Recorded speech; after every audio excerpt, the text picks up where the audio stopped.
No próximo dia 1º de janeiro, Eduardo Leite assumirá pela segunda vez o comando do Palácio Piratini. De posse do governo do estado, Leite terá pela frente diversos desafios que passam desde as relações políticas até a economia. E foi para projetar o próximo mandato que Leite recebeu a equipe do Correio do Povo no seu gabinete de transição, localizado no 21º andar do Centro Administrativo de Porto Alegre, nessa semana.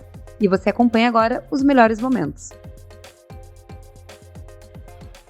Bom, quando eu destaco que tem que ter foco na performance, no desempenho, não significa que a questão fiscal esteja totalmente superada. Ela é um desafio constante, até porque décadas de problemas fiscais do Rio Grande do Sul não serão resolvidos em 4 anos.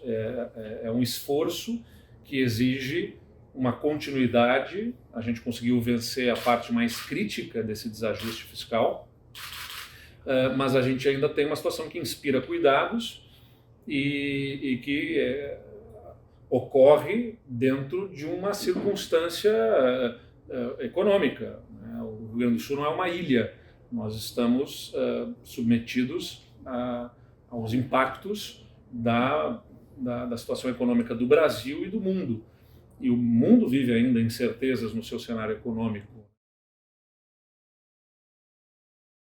Não é simplesmente resolvemos com as reformas e agora vamos só cuidar do desempenho. A situação fiscal inspira sempre cuidados e a situação do Rio Grande do Sul ainda precisa ser muito bem cuidada do ponto de vista fiscal. O que nós observamos o movimento que foi feito neste ano de redução forçada das alíquotas por um movimento do Congresso Nacional e com liderança do governo federal, foi um movimento claramente de cunho de viés eleitoreiro. É muito claro isso. Tanto é que houve uma redução, a inflação se reduziu, especialmente pela redução dos preços dessas que são controlados de alguma forma, onde foi impactado pela redução de impostos, mas nos outros itens ela teve menos impacto, menos redução. A inflação se manteve ainda num patamar elevado. O que acontece? Passado o período de 2, 3 meses, os preços voltam a subir nessas áreas que houve redução de impostos, ou seja, o imposto não é o vilão da história, Ele não é certamente, nós queremos pagar menos impostos, eu também quero como cidadão, mas há um custo de manutenção das atividades públicas e você tirou dinheiro da educação, o que aconteceu ali foi o Congresso tirar dinheiro da educação, porque essa arrecadação compõe o Fundeb, é o dinheiro da saúde, porque há um mínimo de aplicação desse recurso também na saúde, é o recurso que o governo tem para fazer segurança, investimentos, entre outras áreas, para fazer com que quem usa o carro e tem carro para usar carro poder pagar um preço menor da gasolina. Então, na verdade, uma parcela da população é atingida e toda um outro contingente acaba afetado. Muito bem. Mas o senhor acha que é possível Dado isso, ter uma compensação? Existe uma previsão legal de uma compensação. O governo federal vai ter que agora, fechado este ano, e o novo governo eleito, apresentar os caminhos da compensação devida aos estados. O Rio Grande do Sul exigirá esta compensação que pode chegar a um valor suficiente para que o Estado fique um período substancial sem pagar a dívida com a União, por exemplo. Aí vai ter que se discutir, vai ser no formato de abatimento de despesas ou de receita transferida para o Estado. Nós entendemos que é mais interessante que seja transferência de receita, mais do que abatimento de despesas com a dívida, por exemplo. Nesta eleição, o compromisso que eu assumi foi de não encaminhar a privatização do Banrisul. Embora eu ache que seja um tema que merecesse discussão, ou seja, não privatizar o banco.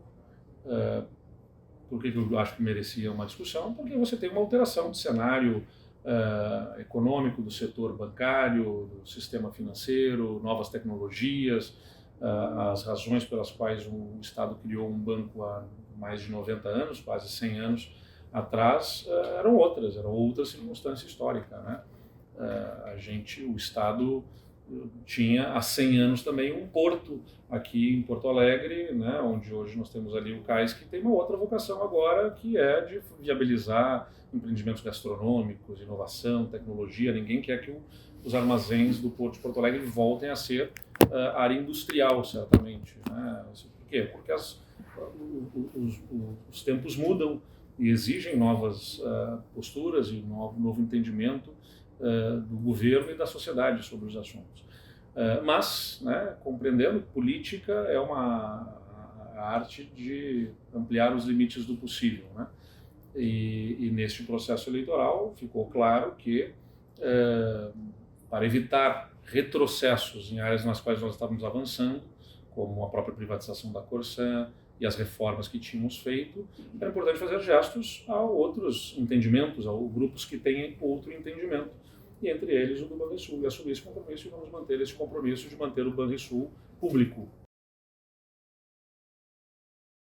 O movimento da Corsã, nós entendemos que foi um movimento acertado, dado que há uma lei federal estabelecendo no marco regulatório de saneamento algo que é até razoável, que o Estado, que o Brasil avance até 2033 a mais de 90% de coleta e tratamento de esgotos.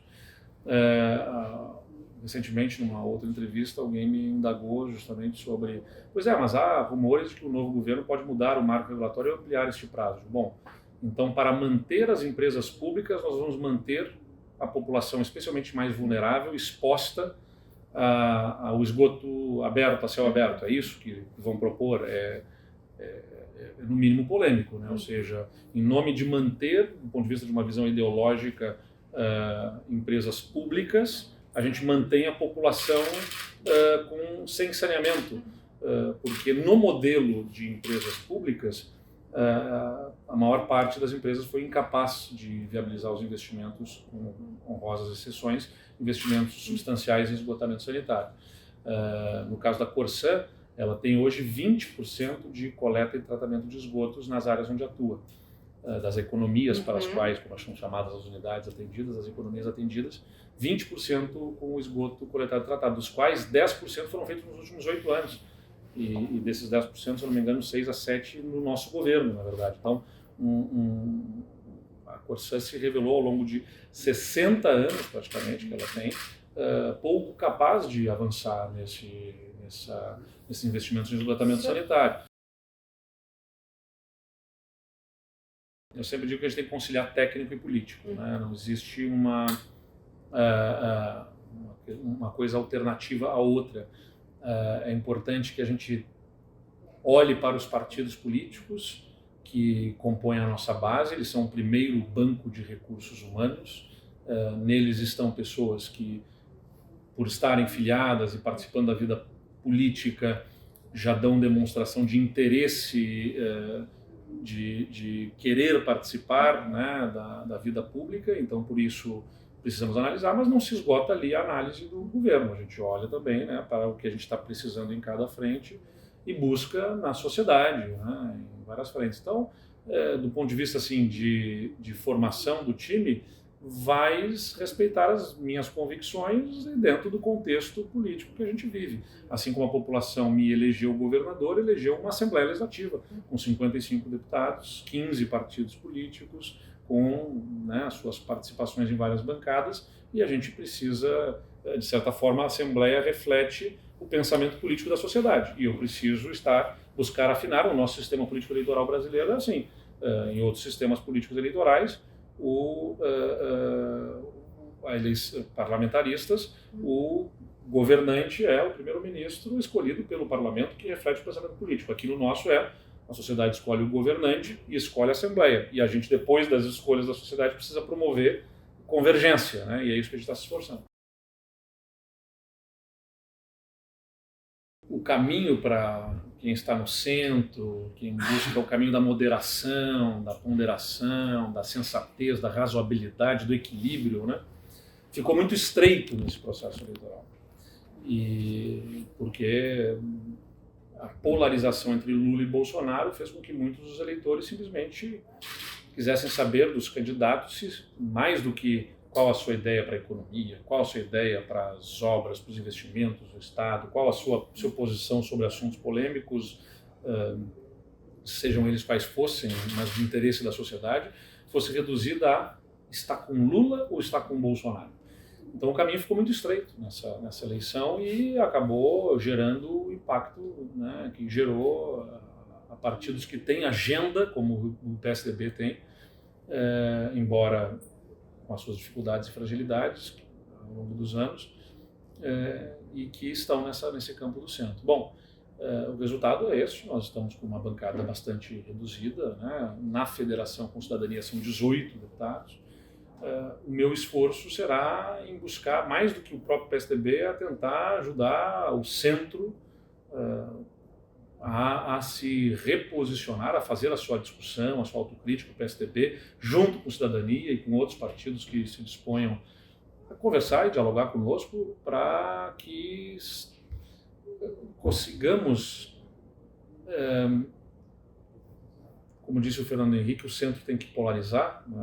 Ou seja, o centro é uma frase que parece não fazer sentido, né? Porque os polos, né, estão justamente afastados do centro, o centro está equidistante dos polos, o centro tem que polarizar, na verdade, tem que ter sabor, não pode ser insípido, né? Tem que ter posição, tem que ter clareza das suas ideias, tem que ter bandeiras visíveis que sejam erguidas e defendidas para buscar identificação com a população. Então, é uma discussão de fundo programático, na minha visão, que precisa ser feita, e de comunicação, ou seja, o que pensamos efetivamente sobre os assuntos, atualizar o nosso pensamento e a nossa visão programática como grupo, né? Nos comunicarmos internamente para nos alinharmos como grupo também na comunicação, não dá para ser algo esquizofrênico. Claro que é legítimo que se tenham também divergências, enfrentamento de ideias, é próprio da democracia, nem na nossa casa, na nossa família a gente pensa igual, não vai ser num partido político que vai pensar igual sobre todos os assuntos, mas tem que ter um mínimo, uma espinha dorsal de um pensamento político e programático que seja reconhecido pela população. Então, o que pensamos, como nos comunicamos, né, e como é que a gente atinge e mobiliza a sociedade para, nesse esforço, conseguir fazer que uma eleição de 2026 não seja uma repetição da polarização vista em 2022. Quando a gente está dentro da política, a gente não se pertence, na verdade. Se eu fosse pensar unicamente assim sobre o que pessoalmente seria melhor, talvez eu não tivesse nem sido candidato à reeleição, mas eu fui candidato à reeleição no Rio Grande do Sul, mesmo contrariando um posicionamento inicial, porque entendi que o projeto que nós representamos para o Estado estava sob ameaça, diante da polarização. Se nós não nos apresentássemos com uma candidatura que já fosse conhecida, compreendida pela população, que não precisasse se apresentar, na verdade, era muito difícil com outros nomes que teriam que ser formados no nosso campo político, rompermos a polarização aqui no Rio Grande do Sul, porque 2 candidatos tinham associação com os 2 candidatos, eram do mesmo partido, com o mesmo número dos candidatos que polarizavam a eleição nacional. Tanto é que quase foi a eleição estadual reprodução dessa polarização nacional. Então, houve o entendimento meu, nosso, do grupo político, de outros partidos que se somaram, de que era o momento de fazer movimentos. O MDB fez um movimento importante aqui, pela primeira vez não tem um candidato, compreendendo, ou pelo menos boa parte do partido compreendendo, a ponto de a convenção historicamente tomar essa decisão, de que não adiantava simplesmente ter candidato e ajudarmos a promover um segundo turno entre candidaturas que não representam ou estão mais afastadas do nosso modo de pensar, né? Então, houve ali um movimento da minha parte nessa compreensão. Estou muito feliz de ser governador do Estado do Rio Grande do Sul por mais de um mandato, porque estou muito entusiasmado com o que eu serei capaz de fazer no nosso Estado. Daqui a 3 anos e meio, nós vamos ver as circunstâncias, o contexto, e a política é muito dinâmica. Simplesmente as pessoas me dizem, não, mas tu vai ser um dia presidente. Eu tenho absoluta tranquilidade que não é assim as coisas. Tantas pessoas se prepararam para ser presidente e não foram. Tantos outros não se prepararam e acabaram sendo por conta das circunstâncias. Tancredo dizia, presidência é destino. E tem um outro ditado que diz que sorte é quando o preparo encontra a oportunidade. Eu me sinto, tanto quanto nesse momento, preparado, né, passado, me senti preparado para me apresentar. Imagino que estarei preparado. A oportunidade acontecerá? Não sei. Quais terão sido os erros e acertos de Lula? Quais terão sido os meus erros, os meus acertos? Qual será, portanto, o cenário econômico que, politicamente, né, a política é muito afetada, especialmente numa eleição nacional, pelo ambiente econômico, né, da inflação, do poder de compra, do desenvolvimento econômico, tudo isso, qual será esse cenário? E, consequentemente, qual será o humor do eleitor? Estará querendo uma mulher? Estará querendo um jovem? Estará querendo um sênior? A repetição do modelo atual? Tá? Então, tantas variáveis existem. Uma candidatura a presidente não é simplesmente por aspiração pessoal, ela é por um momento e uma circunstância política. O melhor, né? Que seja como desejo pessoal, antes de tudo, um momento de fortalecimento das instituições, de fortalecimento da nossa democracia. Acredito que há espaço para isso, né, e que há disposição para isso. Que tem uma expectativa de que temas na área social sejam olhados com especial atenção. Acredito e na sinceridade e na honestidade de propósito do presidente de movimentar-se nessa direção. No entanto, temos visão do ponto de vista ideológico, programático, de como chegar a esses objetivos bastante distinta, especialmente na questão da gestão econômica, né, e fiscal do governo, que aí já expressam um cenário de incertezas, né, de preocupações, de riscos que acabam afastando investidores. Vamos dar tempo a ele. A gente passou por um momento estressante da nossa vida democrática recentemente, ainda estamos passando com grupos contestando as eleições, na minha visão, de uma forma absolutamente equivocada. Como eu disse no meu discurso de diplomação, evidentemente que qualquer ruptura ou tentativa de ruptura com contestações, como estão havendo, são muito piores para o Brasil do que qualquer coisa que o governo eleito possa fazer.